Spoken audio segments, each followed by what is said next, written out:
आजचा थँक हा जो डाळिंब पिकाच्या अन्नद्रव्य व्यवस्थापनाबद्दल मी आभार व्यक्त करतो.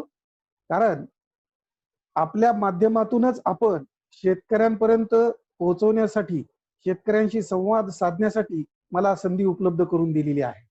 निश्चितच सर्व डाळिंब बागायतदार शेतकरी यांना कल्पना आहे की आपल्याला डाळिंब हे जे पीक आहे, या पिकामध्ये विविध अडचणी आहेत आणि ह्या विविध अडचणीवर मार्ग जर काढायचा असेल, म्हणजे भरपूर वेगवेगळ्या प्रकारची खतं वापरतात, वेगवेगळ्या प्रकारची औषधं वापरतात, ज्याच्यामुळे सर्वांचा उद्देश आहे निर्यातक्षम दर्जेदार डाळिंब उत्पादन आपल्याला घ्यायचं आहे.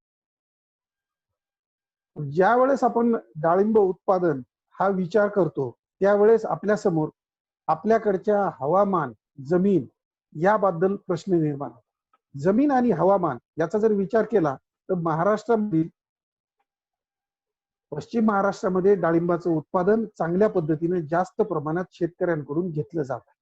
परंतु आज हे डाळिंब ज्या ठिकाणी लागवड केलेली आहे ती म्हणजे जमीन. जमीन हा सर्वात महत्वाचा घटक आहे की ज्याच्या माध्यमातून पिकाला संरक्षण मिळतं, अन्न मिळतं, पाणी मिळतं. संरक्षण म्हणजे आधारासाठी जमिनीचा वापर केला जातो. म्हणजे पिकाच्या ज्या प्राथमिक गरजा आहे, त्याला आपण अन्न वस्त्र निवारा अशा पद्धतीने म्हणतो, त्या गरजा मातीच्या माध्यमातून पूर्ण केल्या जातात. परंतु जी माती आपण या पिकाच्या लागवडीसाठी वापरत आहोत, तीच मुळात हलक्या स्वरूपाची उथळ जमिनी आपण निवडलेल्या आहेत. ज्या ठिकाणी भारी जमिनी आहेत त्या ठिकाणी वेगळ्या अडचणी आहेत, ज्या ठिकाणी मध्यम जमिनी आहेत त्या ठिकाणी वेगळ्या अडचणी आहेत, ज्या ठिकाणी हलक्या जमिनी आहेत त्याच्या अडचणी वेगवेगळ्या आहेत. परंतु एकंदरीतच पूर्ण याचा अभ्यास जर आपण केला तर आपल्याला लक्षात येईल की ज्याही आपण जमिनी निवडलेल्या आहेत त्या जमिनीचा सामू हा 7.5 पेक्षा जास्त आहे, म्हणजे दिलेले अन्नद्रव्य उपलब्ध होत नाहीत. दुसरा आहे की या जमिनीमध्ये मुळातच सेंद्रिय कर्बाची कमतरता आहे. म्हणजे ऑर्गॅनिक कार्बन जर कमी असेल तर झाडाला विविध प्रकारची जी प्रमुख दुय्यम सूक्ष्म अन्नद्रव्य असतात ती मिळत नाहीयेत. जमिनीमध्ये सूक्ष्म जीवांची संख्या कमी आहे. यासोबतच जमिनीचं तापमान, जमिनीची जलवाहकता, जमिनीमध्ये जलधारण क्षमता या सगळ्यांच्या बाबतीत आपण पाहत आहोत की अडचणी निर्माण होत. कारण ही जमीन मुळातच डाळिंबासाठी योग्य असे आपण म्हणतो, पण खडकाळ, उथळ अशा प्रकारची जमीन आहे. मग या जमिनीला विशेष अन्नद्रव्य व्यवस्थापन आपल्याला करावं लागणार आहे. ज्या काही जमिनी आपण वापरत आहोत त्यामध्ये अन्नद्रव्यांचा भरपूर प्रमाणात ऱ्हास झालेला आहे किंवा अन्नद्रव्य कमी अधिक प्रमाणात उपलब्ध आहे. जवळपास डाळिंब बागायतदार शेतकरी जितके आहेत त्यांच्यापैकी 50% शेतकऱ्यांची जमीन ही चुनखडीयुक्त आहे. मग चुनखडीयुक्त जमीन असले तर फॉस्फरस कमी उपलब्ध होतो, सूक्ष्म अन्नद्रव्य कमी उपलब्ध होतात. मग हे जर कमी होत असतील तर निश्चितच आपण लक्षात घेतलं पाहिजे की जमिनीच्या समस्यांमुळे पिकाच्या लागवडीत, पिकाच्या उत्पादनात आणि पिकामुळे मिळणाऱ्या उत्पन्नात आपल्याला अपेक्षित प्रतिसाद मिळत नाहीये. नेक्स्ट, जर आपल्याला अपेक्षित प्रतिसाद घ्यायचा असेल या जमिनीच्या माध्यमातून, तर जमिनीला समृद्ध करणे, जमिनीचं पोषण करणे हा सर्वात महत्वाचा भाग आहे. कारण जोपर्यंत आपण जमिनीचं पोषण करणार नाही तोपर्यंत पिकाचं पोषण होणार नाही. मग ह्या असलेल्या अडचणींवर जर आपल्याला पर्याय काढायचा असेल तर कृषी किंवा डाळिंब उत्पादन वाढीसाठी पिकांचं पोषण हा महत्वाचा घटक ठरत आहे. आज भरपूर बुरशीजन्य औषधाचा वापर करून बुरशी येऊ नये त्यासाठी अनेक प्रकारची औषधं आपण वापरत आहोत. परंतु मुळात ही गोष्ट लक्षात घेत नाही की झाडामध्ये जर प्रतिकारक क्षमता असेल तर निश्चित रूपानं आपल्याला कमी औषधांचा वापर करावा लागेल. जर आजची परिस्थिती तुम्ही पाहत आहात, ऑनलाईन सेमिनार आहे. का घेतला आहे? कोरोनामुळे. कोरोना काय आहे? विषाणू आहे. यामुळे काय होत आहे की पहिली गोष्ट तुम्हाला सांगितलंय सोशल डिस्टन्स. आपल्या झाडामध्ये आपण कमी जास्त अंतर करून सोशल डिस्टन्सिंग झाडामध्ये सुद्धा व्यवस्थित ठेवलेली नाही. त्यामुळे एका झाडावर आलेला रोग दुसऱ्या झाडावर सहजपणे जात आहे. दुसरा मुद्दा, प्रतिकार क्षमता तयार करणे म्हणजे काय? चांगल्या पद्धतीचं पोषण करा. आज आपण दूरदर्शनवर जाहिराती पाहत आहोत. कुठल्या पोषणासाठी? जस्त नावाचा घटक सारखा आपण टीव्हीवर पाहतो.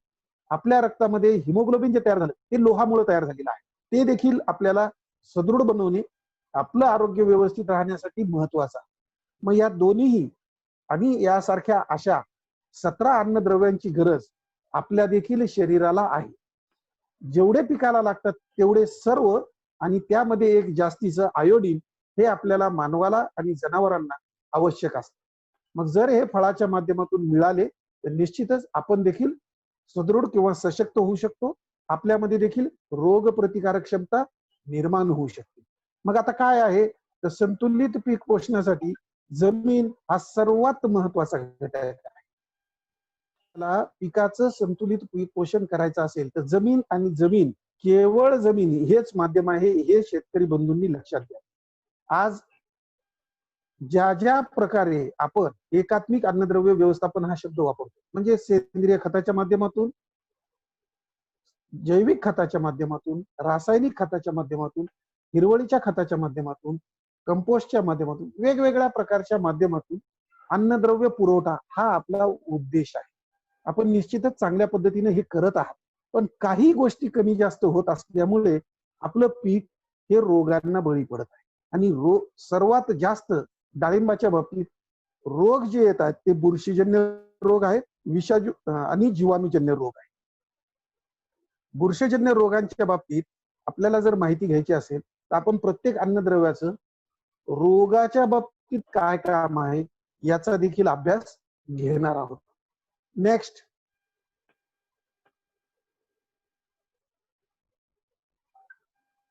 पार्श्वभूमी किंवा भूमिका. सगळ्या प्रत्येक वेळेस एक एक सल्ला ऐकण्यापेक्षा आपण असं करूयात की या मातीची काही महत्वाची गोष्टी आहेत त्या पाहू. पहिली आहे मातीचे घटक.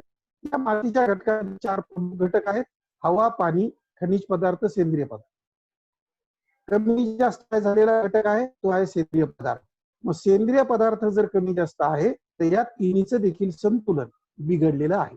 मग हे संतुलन नीट राहण्यासाठी 5% सेंद्रिय पदार्थ पाहिजेत. आपल्या जमिनीत 1% सेंद्रिय पदार्थ आहे, म्हणजे 0.5 पर्यंत सेंद्रिय कर्ब आहे, जो की पिकाला अत्यंत आवश्यक आहे. पिकामध्ये मर रोग येणे, पिकामध्ये निमॅटोड्स येणे, पिकावर बुरशीजन्य रोग येणे, या सगळ्यांसाठी आपल्याला जमिनीमध्ये सेंद्रिय कर्ब असणे आवश्यक, निर्धारित निश्चित करून ठेवला पाहिजे. त्याचं व्यवस्थापन करणे हे पहिलं काम आपलं आहे. म्हणजे आपल्या 50% अडचणी दूर होतील. कारण जर दर्जेदार निर्यातक्षम उत्पादन घ्यायचं असेल तर कुठल्याही रोगाचा प्रादुर्भाव झाडावर, फळावर झाला नाही पाहिजे, तरच हे होऊ शकतं, अन्यथा होणार नाही. प्रत्येक वेळेस सांगितलं जातं सेंद्रिय कर्बाचा वापर करा, सेंद्रिय पदार्थांचा वापर करा, सेंद्रिय खतांचा वापर. का सांगितलं जातं? आपल्याकडचं हवामान म्हणजे 38 ते 45 डिग्री सेल्सिअस पर्यंत जातं, ज्याच्या माध्यमातून 100 किलो सेंद्रिय पदार्थ टाकले तर 80 किलो सेंद्रिय पदार्थ विघटन होऊन कार्बन डायऑक्साईडच्या स्वरूपात बाहेर पडतात. मग आता पहा, हे जर नुकसान झालेलं आहे तर ह्या नुकसानाला होऊ नये म्हणून आपल्याला काळजी घेणं भाग आहे. याची कार्यक्षमता वाढवायची जर असेल तर आपल्याला कार्बन डायऑक्साईडच्या रूपात रूपांतर न होऊ देण्यासाठी जमिनीवर आच्छादन ठेवणे सगळ्यात महत्वाचं आहे.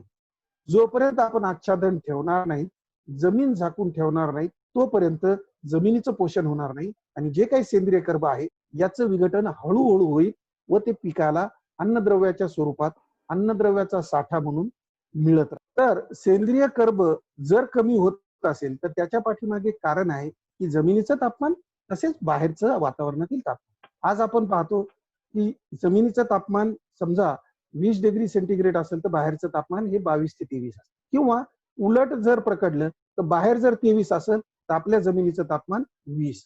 अशा पद्धतीनं बदल या तापमानामध्ये आहे, ज्याच्यामुळे त्या विघटनाची प्रक्रिया सतत होत राहते.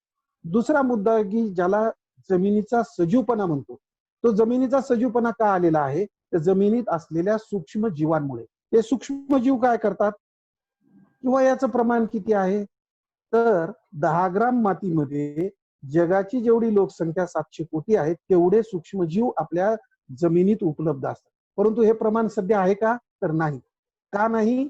तर त्याच्यासाठी आवश्यक असलेली आर्द्रता यासोबतच त्याला असलेलं खाणं, अन्न जे सेंद्रिय कर्ब आहे ते उपलब्ध नाही आहे, त्याची कमतरता आहे. म्हणून या जीवाणूंची जोपासना होते. बरं, आता ही जोपासना होत नाही मान्य आहे. मग आता ह्या जमिनी ज्या आहेत या 3 प्रकारामध्ये आहेत.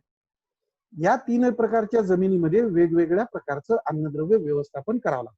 कारण पहिल्या हलक्या उथळ जमिनीमध्ये 8 अन्नद्रव्यांच्या कमतरता आपल्याला दिसून येत आहे.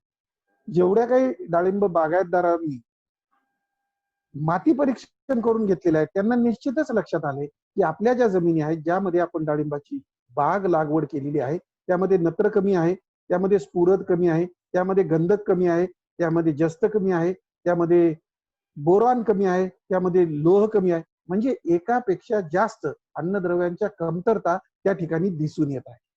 तसंच हलक्या जमिनीमध्ये, मध्यम जमिनीमध्ये आणि भारी जमिनीमध्ये वेगवेगळे अन्नद्रव्य हे कमी आहेत आणि त्याचं आपल्याला नियोजन करा आहे. आता पुढचा मुद्दा जो जमिनीचा सामूह आहे यामध्ये तुम्ही पाहाल सगळ्यात महत्वाचं एकच फक्त तुम्हाला उदाहरण मी देत आहे. जमिनीला भौतिक, रासायनिक, जैविक, भौतिक, रासायनिक अशा प्रकारचे विविध गुणधर्म आहेत. त्या गुणधर्मापैकी एकच अभ्यास करायचा आहे आपल्याला, जमिनीचा सामूह. त्यामध्ये काय लक्षात येईल की जमिनीचा सामूह जर 6.5 ते 7.5 असेल, पिकाला आवश्यक असलेली सर्व अन्नद्रव्ये मिळतात. मग काहीही टाकायची गरज नाही. परंतु जमिनीचा सामूह 6.5 ते 7.5 आणण्यासाठी, होण्यासाठी, टिकण्यासाठी सेंद्रिय कर्ब किंवा सेंद्रिय पदार्थाची गरज आहे आणि त्याचा सतत जर वापर झाला त्यासोबतच जैविक खत पीएसबी आहे, अझॅटोबॅक्टर आहे, अझोस्पिरिलियम आहे, सल्फर ऑक्सिडायझिंग आहे, झिंक सॉल्युबलायझिंग आहे, पोटॅश मोबिलायझिंग आहे. म्हणजे जमिनीत असलेले अन्नद्रव्य उपलब्ध स्वरूपात करून घेण्यासाठी या जीवाणू खतांचा वापर जर आपण केला तर रासायनिक खत देण्याची गरज पडणार नाही. मग जर रासायनिक खतांची जर बचत झाली तर मी तुम्हाला सांगतो की बऱ्याचपैकी अडचणी देखील कमी होतील. कारण रासायनिक खतांचा वापर करत असताना जर संतुलन बिघडलं तर झाडाचं शरीर क्रियाशास्त्र बिघडतं आणि झाड विविध रोगांना बळी पडतं. जर आपण विचार केला की ह्या रोगांना बळी पडू द्यायचं नसेल, झाडाला दीर्घकाळ सर्व अन्नद्रव्याचा पुरवठा करायचा असेल तर सेंद्रिय कर्ब. या ठिकाणी तुम्ही पाहत असाल स्लाइड मध्ये की जमिनीच्या खाली येणारे गाजर आहे, बीट आहे, मुळा आहे, हे पिकं पाहत आहात. याचा वापर शेतकऱ्यांनी सेंद्रिय कर्बच्या स्वरूपात करण्यासाठी मराठवाड्या भागामध्ये सुरू केलेला आहे. म्हणजे काय की रबीमध्ये जर गाजर घेतली आणि न काढता रोटर मारून तशाच जमिनीमध्ये, त्याच जमिनीमध्ये ठेवली तर पहा 60% पाणी, बाकीचे सर्व अन्नद्रव्य, सेंद्रिय कर्ब हे त्या जमिनीला मिळतं. म्हणजे जो खर्च तुम्हाला शेणखतासाठी होणार आहे त्याचा खर्च वाचतो. जो खत तुम्ही कंपोस्ट, गांडूळ खत आणि इतर सर्व सेंद्रिय पदार्थासाठी करणार आहात तो वाचतो. हे एका अनुभवातून लक्षात आले.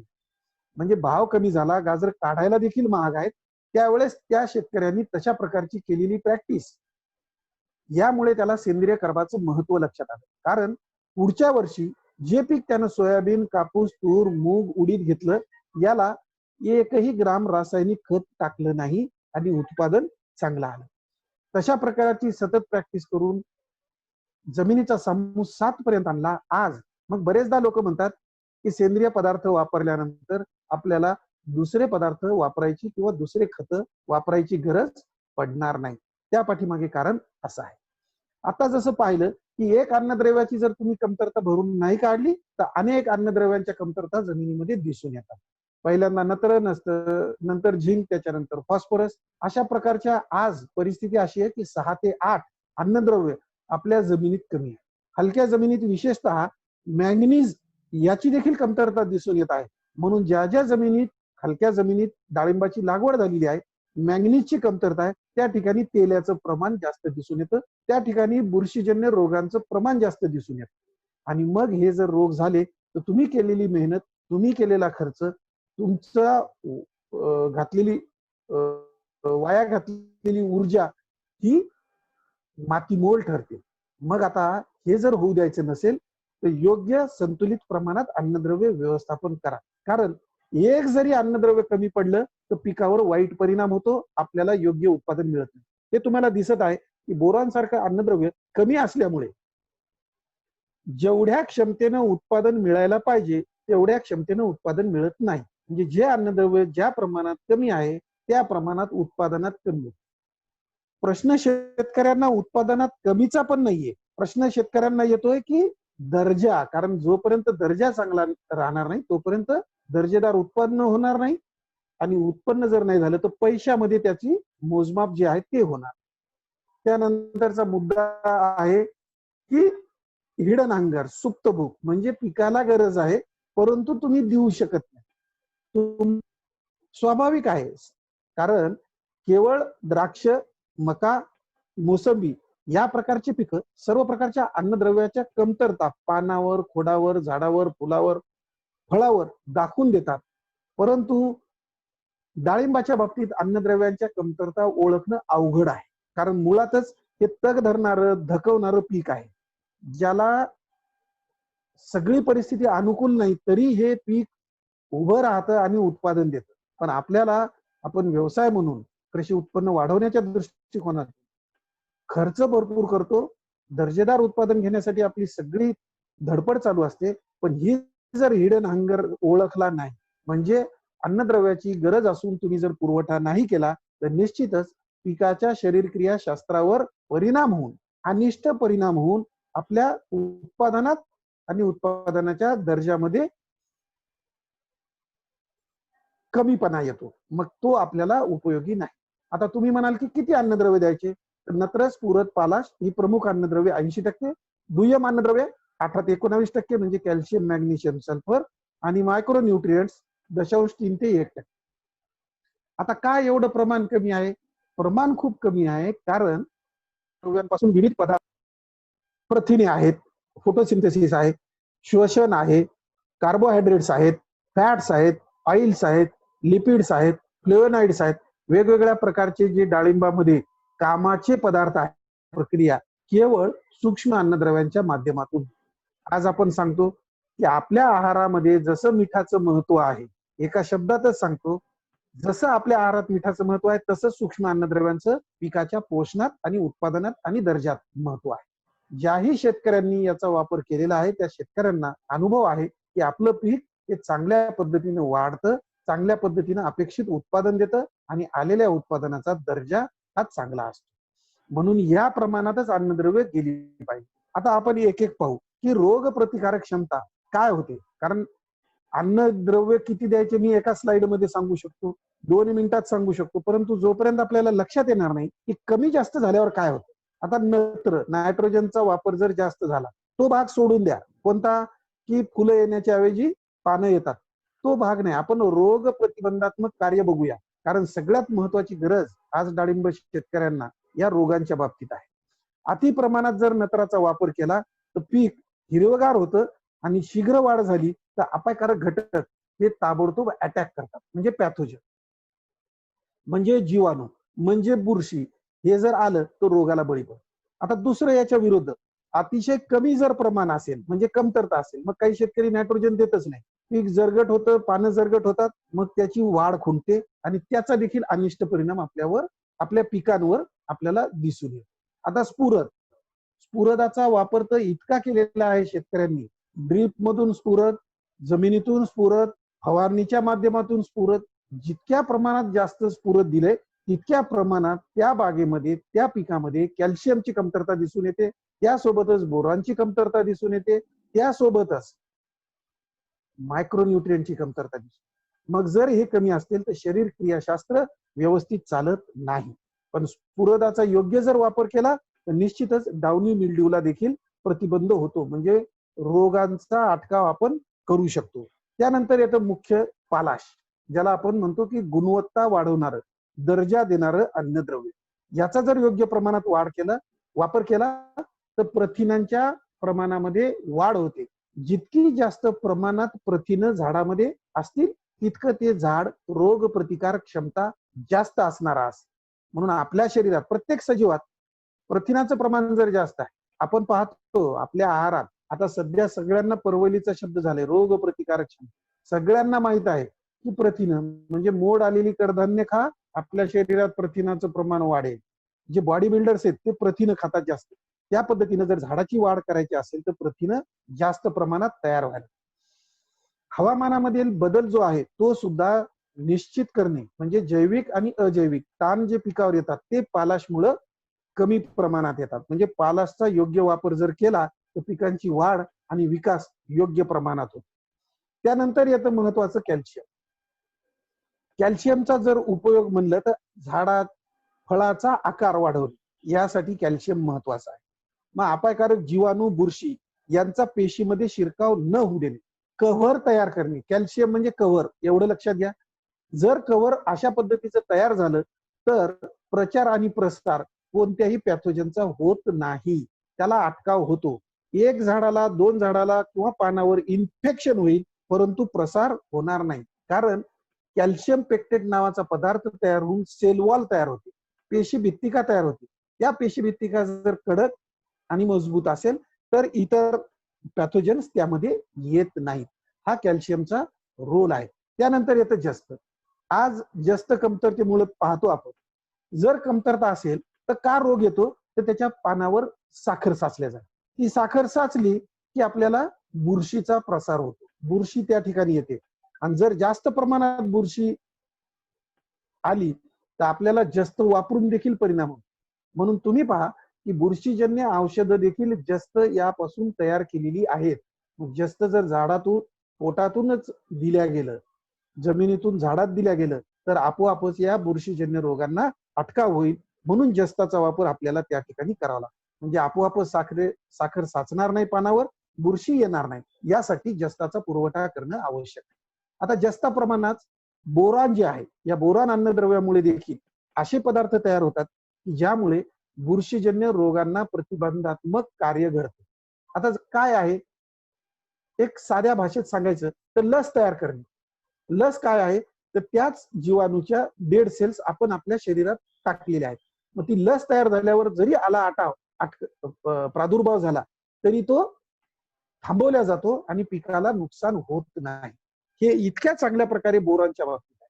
म्हणजे बोरॉन झाडामध्ये, फुलामध्ये, फळामध्ये, पानामध्ये असे पदार्थ तयार करते की ज्यामुळे आपल्याला रोग प्रतिबंधात्मक कार्य होतं. यासोबतच एक महत्वाचं आहे की किडींसाठी प्रतिबंध करण्यासाठी देखील या बोरॉनचा वापर होतो.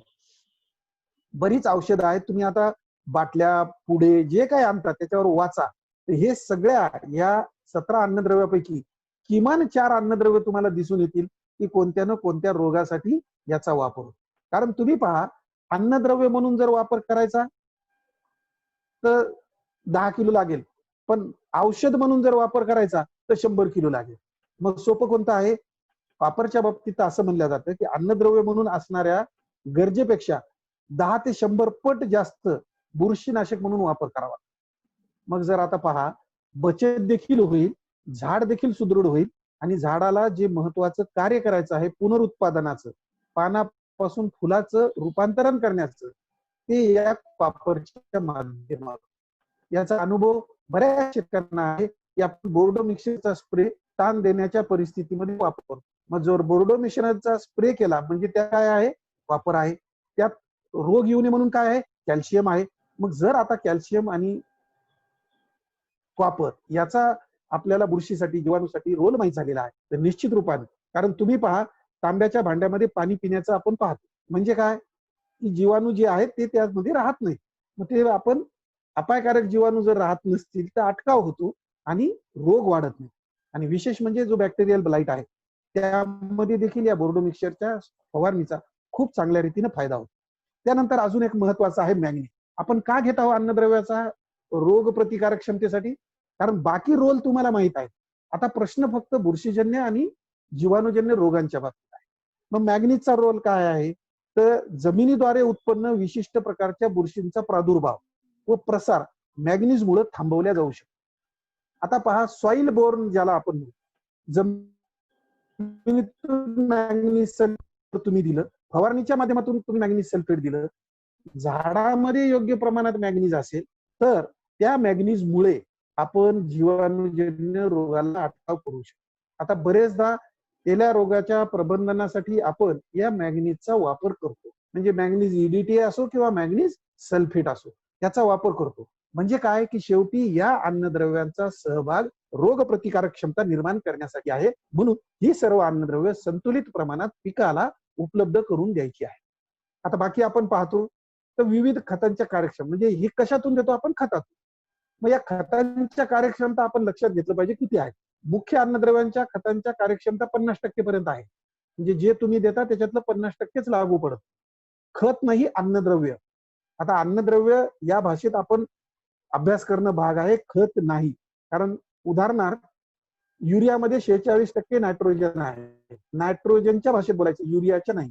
तर तो शेतकरी चांगल्या पद्धतीनं अन्नद्रव्य व्यवस्थापन करू शकतो. कारण सूक्ष्म अन्नद्रव्यांच्या बाबतीत जर तुम्ही कार्यक्षमता बघितली तर ती फक्त 5% पर्यंत आहे.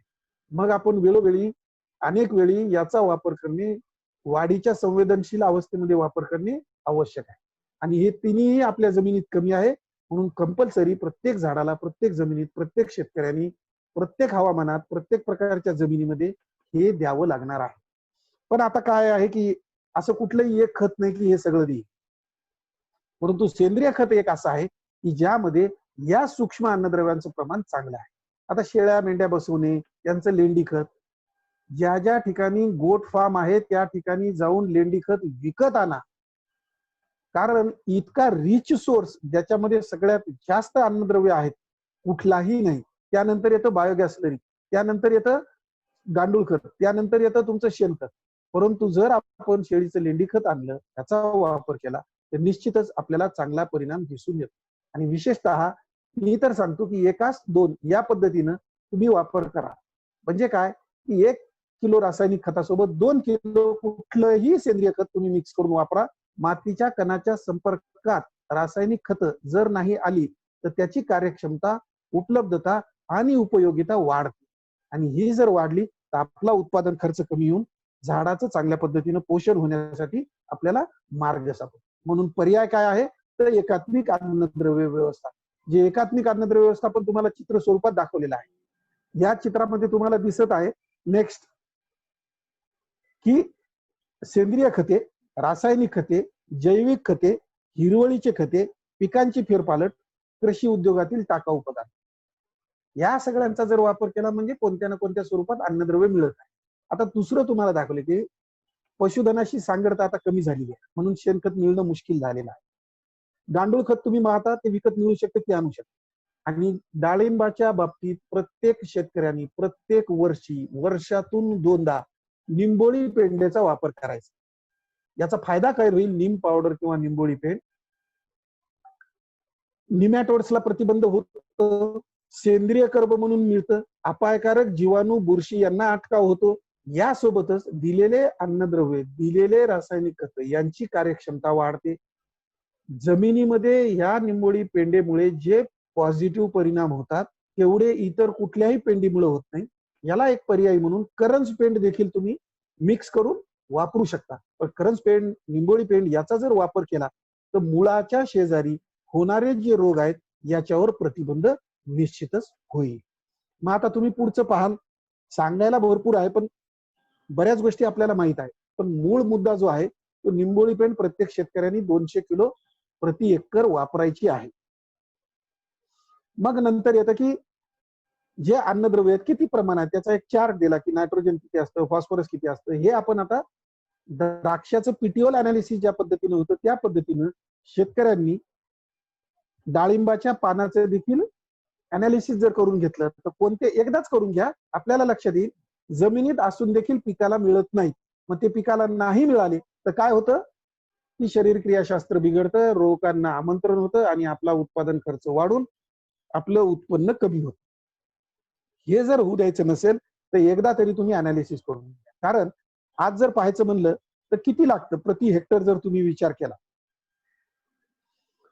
30 मेट्रिक टन तुम्हाला उत्पादन काढायचं आहे तर नायट्रोजन लागतं 75 किलो, फॉस्फरस लागतं 30 किलो, पोटॅशियम लागतं 150 किलो, कॅल्शियम लागतं 60 किलो, मॅग्नेशियम लागतं 18 किलो. आता एवढं आपण टाकतो का ते पहा. कारण समजा तुम्ही 10 टन उत्पादन घेतलं तर मित्र हो, 1 टन अन्नद्रव्याचा उपसा आपल्या जमिनीतून झालेला आहे. असं किती उत्पादन घेतलंय ते तुम्ही पहा. एकाच बहारामध्ये किती उत्पादन घेतात आणि त्या जमिनीतून किती अन्नद्रव्य शोषण केले जातात त्याचं तुम्ही गणित लावा. मग हे अन्नद्रव्य रिसायकल करणे किंवा जमिनीला वापस देणे हे किती महत्वाचं आहे. त्याशिवाय इतर दुसरे औषध देखील परिणाम करत नाहीत. जर तुमची बॉडी जर झाडाची प्रतिकार क्षमता चांगली असेल तर दिलेल्या औषध देखील चांगल्या पद्धतीने लागू होऊन आपण बुरशीजन्य किंवा जीवाणूजन्य रोगांना अटकाव करू शकतो. बाकी पूर्ण प्लांट किती घेतोय हे तुम्ही जर गणित बघितलं तर तुम्हाला लक्षात येईल ज्या पद्धतीने आपण उत्पादन घेत आहोत त्या पद्धतीने आपण जमिनीला अन्नद्रव्य देत नाही. आता ह्या अन्नद्रव्य जर नाही दिले तर चित्र तुमच्या समोर आहे की अन्नद्रव्याच्या कमतरता पिकाच्या पानावर कशा पद्धतीने दिसतात. थोडा अभ्यास आणि प्रॅक्टिस जर झाली तर आपल्याला लक्षात येईल की अन्नद्रव्याच्या या कमतरता. मी काही फोटो टाकलेले आहेत ते फोटो तुम्ही पहा. या फोटोमध्ये अशा प्रकारचं निश्चितच तुमच्या बागेमध्ये तुम्हाला दिसत असेल. नेक्स्ट, लोहाची कमतरता, मॅग्नीजची कमतरता, जस्ताची कमतरता, त्यानंतर कॅल्शियमची कमतरता, मॅग्नेशियमची कमतरता, ह्या प्रकारच्या अन्नद्रव्याच्या कमतरता किंवा असे चित्र, असे प्रकारचे झाडं, अशा प्रकारची लक्षणं आपल्या बागेमध्ये दिसत आहे. हे दुसरं तिसरं काही नसून या आहेत अन्नद्रव्याच्या कमतरता. मी रोगाचं इथं घेतलंच नाही, ह्या तुम्हाला अन्नद्रव्याच्या कमतरता दिसतात. मग आता पहा, ह्या जर अन्नद्रव्यांच्या कमतरता आहेत तर आपोआपच जे झाड वीक आहे, आपण काय म्हणतो की वीक जर झाड असेल तर रोग उत्पन्न होतो. आणि तेच आपण दिलेलं आहे. रोग उत्पन्न होण्यासाठी जे 3 महत्वाचे घटक आहेत ते म्हणजे पिके संवेदनशील आहेत का प्रतिकारक. जर अन्नद्रव्य चांगले दिली ते प्रतिकारक राहत. वातावरण अनुकूल आहे का प्रतिकूल हे आपल्या हातात नाही. परंतु अन्नद्रव्य दिल्यानंतर प्रतिकूल जरी वातावरण असेल तरी रोग येणार नाही. आणि रोगकारक जे घटक आहेत ते तर हवेमध्ये आहेत, झाडामध्ये आहेत, काही कलमांवर आहेत, बाजूच्या बागेमध्ये आहेत. छाटणी करताना तुमच्या यावर देखील येऊ शकतं. आपण आता सॅनिटायझर आपण प्रत्येक हात लावतो, पण बागेमध्ये काम करत असताना या गोष्टीची देखील आपण काळजी घेणं फार महत्वाचं आहे. म्हणजे कटरच्या माध्यमातून देखील बॅक्टेरिया तुमच्याकडे येऊ शकतो. त्यामुळे अन्नद्रव्याच्या कमतरतेमुळे पीक रोगास संवेदनशील होते एवढं लक्षात. आणि सामान्यपणे पिकांमध्ये अन्नद्रव्यांचं योग्य प्रमाण असताना कीड आणि रोगांना अधिक प्रतिकार क्षमता तयार होते. मग कितीही रोग असले, आजूबाजूला जरी असले तर ते झाडाच्या जवळ येऊन त्याचा प्रादुर्भाव, प्रसार होत नाही आणि आपलं नुकसान आपण टाळू शकतो. म्हणून रोगामध्ये अन्नद्रव्यांचा रोल काय आहे, महत्व काय आहे, कार्य काय आहे याचा आज आपण अभ्यास केला. बाकी सर्व शरीर क्रियाशास्त्रांमध्ये हे महत्वाचं आहे. मग आता खत किती टाकायचं असं जर तुम्ही विचार केला तर हा चार्ट किंवा रिकमेंडेड डोस सर्व शेतकऱ्यांना माहित आहे की किती प्रमाणात 2 वर्षाचं झाड आहे, 3 वर्षाचं झाड आहे, 4 वर्षाचं झाड आहे, 5 वर्ष. पण यासोबत तुम्ही घेतलेल्या उत्पन्नाचं देखील कोरिलेशन लावा. खूप उत्पन्न घेतलं आणि कमी जर दिलं, इनपुट जास्त असेल तर आउटपुट जास्त निघेल, इनपुट कमी असेल तर आउटपुट जास्त निघणार नाही आणि निघालेलं आउटपुट जे आहे ते चांगलं किंवा दर्जेदार असणार नाही. हे एक सर्वसाधारण जे 25 टन उत्पादन आहे त्यासाठी अन्नद्रव्य दिलेले आहेत की किती प्रमाणात द्यावे. म्हणजे 5 वर्षाचं झाड जर झालेलं आहे तर 30 ते 40 किलो FYM गांडूळ खत किंवा कंपोस्ट खत किंवा पेंडी, अखाद्य पेंडी किंवा खाद्य पेंडी हे आपण देऊ शकतो. नायट्रोजन 625 ग्राम, 250 ग्राम फॉस्फरस आणि 250 ग्राम पोटॅशियम हे आपल्याला प्रत्येक झाडाला द्यायचं आहे. आणि हे प्रमाण राखण्यासाठी सोपा पर्याय सांगितलेला आहे की जे आपण विसरतो शेतकरी, सगळ्यात महत्वाचं 3 वेळेला बहार येतो आपल्याकडे, जून, जुलै, सप्टेंबर, ऑक्टोबर, जानेवारी.